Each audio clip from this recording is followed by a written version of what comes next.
What's going on, everybody? Welcome back to the vlog. My name is Jaden, and today we're going to be installing the Eonon Android head unit for my E46. So sorry we haven't uploaded in a long time, we just haven't done anything to our cars, but I'm finally starting to build the E46. So there's going to be a lot more E46 content on the channel.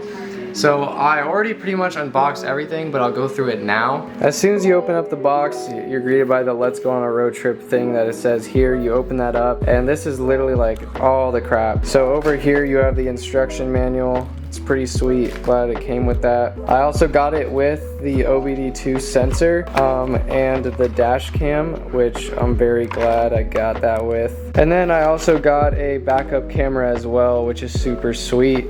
So we'll be hooking this all up today. Here is all the cables. It came with all the cables, and then also it came with a pry tool, which is super nice as well. Here's some more cables. And then over there you have the head unit itself. When we do the installation, I'll have the box all open there and I'll show you guys the head unit. Now, if you guys have seen my previous videos, I do have a head unit in there. And I thought I was buying an Eonon one off of OfferUp, but they finessed me and I got some crappy AliExpress one. So I finally bought myself an Android head unit. So now I'll be happy with my head unit. Alrighty, so let's hop outside and get straight to the installation. So in my car now, I'm gonna show you guys what you need to take off and the steps I'll go through it. It's super simple. And let's get to it. So in your E46, you're gonna wanna take these trim pieces off, this trim piece, and then obviously if you already have a double din, take it out. If not, you need to take both of the units out. And then after you take those out, it's literally a bolt here and a bolt here. And you just pull it out, plug it in, and then slide in. I'll show you guys how that all goes now. So as you can see, this is the new one. It looks like pretty much a straight up copy of this one. The only thing really different is the software on this. That's why I wanted this one in the first place, was the software. This one's software is completely shit. It is like absolute crap. Like when I load up the car, it thinks it's a Bugatti, so there's a huge picture of a Bugatti on there. It's horrible. This one, on the other hand, though, is actually made for my car, so this will be a lot better. So this is all the cables. In this bag you have a lot of cables, just a lot. There is a lot in there, and then you got an ass load in there as well.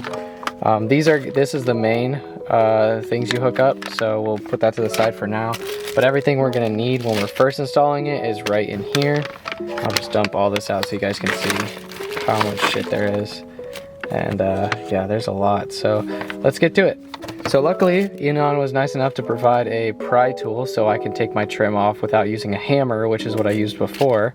So I'm gonna start taking my trim off now. So I got the trim off and it's already made an incredible mess. But as you can see right there are two screws that you have to take out. At least this is how it was on my car. Two screws you have to take out. After that, the head unit should honestly, I believe, just straight up pull out.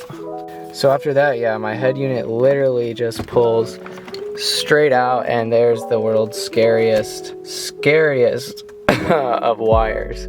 So this, I guess, is the brand of this piece of junk. If you ever get this, don't get it. Or if you ever are looking for one, don't get one that says that on the side, because it's crap. So after you pull your head unit out, you should have all these cables over here.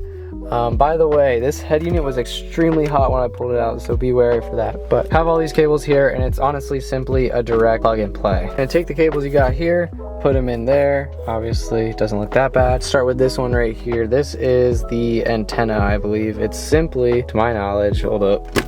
So your antenna plugs straight into there. Sorry, hold up, that's not. So yeah, your antenna plugs straight into there somehow, if I can get it in the right way. Pretty much just like that, yeah. So this is how the radio looks. Unfortunately, the installation was kind of a pain actually.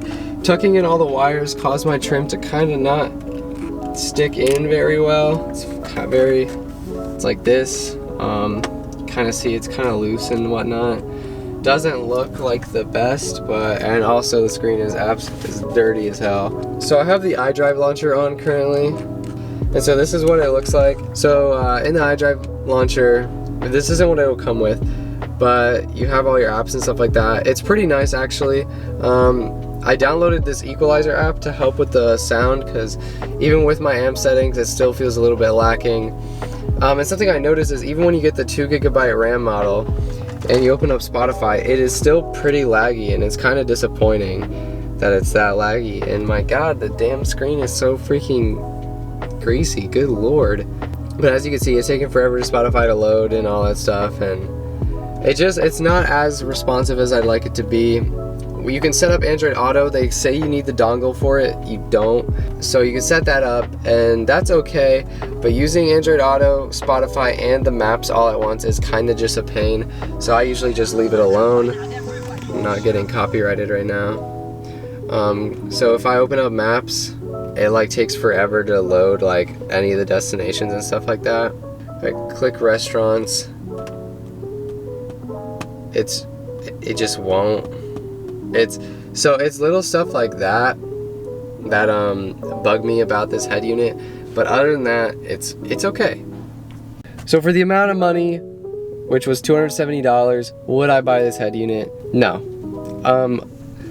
Actually, no, honestly, I would get yourself a normal radio or something and eventually save up to get the best one, which is the Avon 4 or something like that.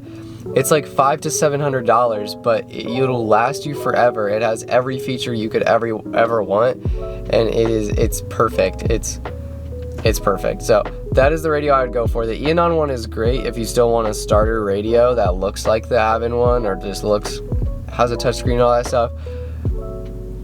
But it's just like, the problem is it's just so base model of Android, so it ends up lagging because it can't handle it. And a lot of people said that 2GB of RAM was enough, and that's the all Eonon offers, I believe, for this one.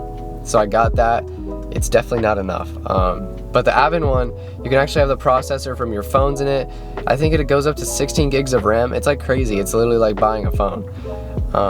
So yeah, I would definitely recommend that one. This one is okay if you still want it, to go ahead and get it. But yeah, so that is the end of this radio video. I hope you guys all enjoy. I'll see you guys in the next one.